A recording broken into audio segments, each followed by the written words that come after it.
I had carried her face in my breast pocket for 26 years before I ever stood in front of her. My name is Cal Farrow. I was 46 years old, and I had spent most of those years doing the kind of work nobody puts on a recruiting poster, running security for salvage crews who go where the insurance won't follow. The job that brought me to Tessera 7 was supposed to be simple. Land, survey, lift whatever was worth lifting, leave before dark. Spacers had another name for the place. They called it the Hollow, and they said it, the way you'd say a name you didn't want to attract attention by saying too loud. 19 years ago, the Royal Transport Von flight had gone down somewhere in its jungle canopy during the last bad weeks of the Compact War, carrying Queen Elra Vond of the Ardenwell Compact toward a peace summit she never reached. Every recovery ship sent after it had either turned back with its hull scored black or never called in again. After the eighth one, the Compact stopped sending ships and started sending warning beacons instead.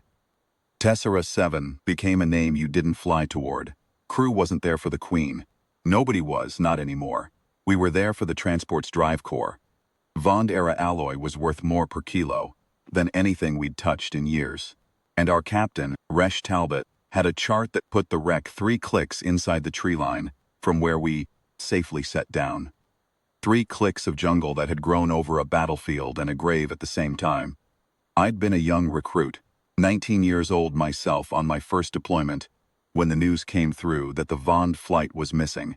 Put her photo on every bulletin board on every station in compact space. A young queen with moss-dark skin and a crown of dark hair shot through with silver. Even then, even young, like she'd been touched by something that aged her early. I remembered looking at that photo and thinking she had kind eyes for someone who'd just lost everything, and that the eyes didn't match the rest of the announcement, which used words like presumed and tragedy and closure. I tore the bulletin off the board before they replaced it with something else, folded it small, and kept it. I told myself it was a good luck charm. Maybe it was. I came home from 3 tours when men beside me didn't, and I never once stopped carrying it. 11 years of salvage runs after that. Through every job I told myself was the last one. It was still in my breast pocket, soft at the folds, when we set down on Tessera 7. The jungle had swallowed the wreck whole. We found the Vond flight's hull by following a seam of cleared ground. Not overgrown, not natural, a path someone had been keeping clear for a long time. Talbot wanted to head straight for the drive core. I told him we follow the path first. 20 years of this work teaches you that a maintained path means somebody's still maintaining it, and that's worth more to your survival than any drive core. The jungle on Tessera 7 wasn't like the jungles I'd worked on other worlds. The trees grew in long, deliberate-looking rows that had nothing to do with how trees normally grow, like something had once been planted there with purpose, and then left to run wild for 2 decades. Vines had pulled apart what looked like an old perimeter fence, and underneath the green, I kept catching the dull gleam of metal. Hull plating, half a wing strut, the bones of something that had come down hard a long time ago and never been moved. Birds went quiet ahead of us and started up again behind, which is the kind of thing you learn to pay attention to. Talbot kept glancing at his scanner and telling me it was reading clean. I kept telling him, scanners don't pick up everything that's watching you. The path led to a garden. It was small, terraced into the wreck's collapsed cargo bay, vegetables and root crops growing in soil someone had carried there bucket by bucket from outside. Beyond it, in the shadow of the transport's broken hull, a woman stood very still, watching us. She was tall, skin a deep mossy green gone, weathered at the hands and throat, her hair black and shot through with silver. More silver now than I remembered. The photo, but the same hair, the same bones in the face. Her eyes were pale gold, and they were steady on me in a way that told me she'd been watching us since we landed, and had already decided we weren't a threat worth running. From on her right hand she wore a ring, dark metal worn smooth with a crest pressed into it that I recognized before I let myself believe I recognized it. "You're trespassing," she said in compact standard, with an accent that had gone strange from disuse, like a language spoken only to oneself for too long. "But you're the first ones in 19 years who didn't shoot first." Talbot started to ask who she was. I held up a hand and reached into my breast pocket instead. The bulletin had gone soft and translucent at the folds from 2.5 decades of body heat, but her face was still there.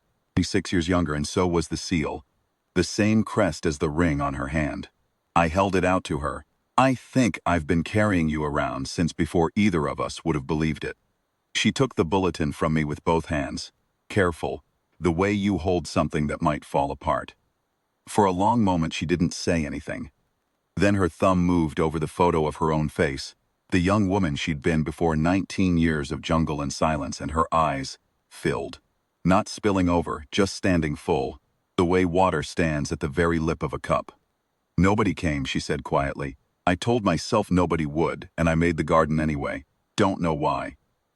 You made it because you weren't ready to stop being found, I said.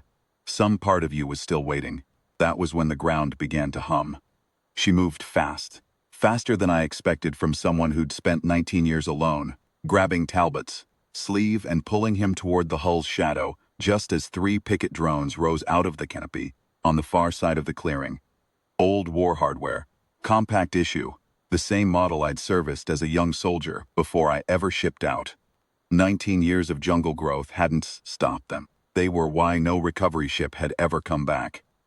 They patrol on a 40-minute cycle, she said, breathless, pressed against the hull beside me. I learned their pattern years ago. There's a recall frequency, but I never had the transmitter for it. I might, I said.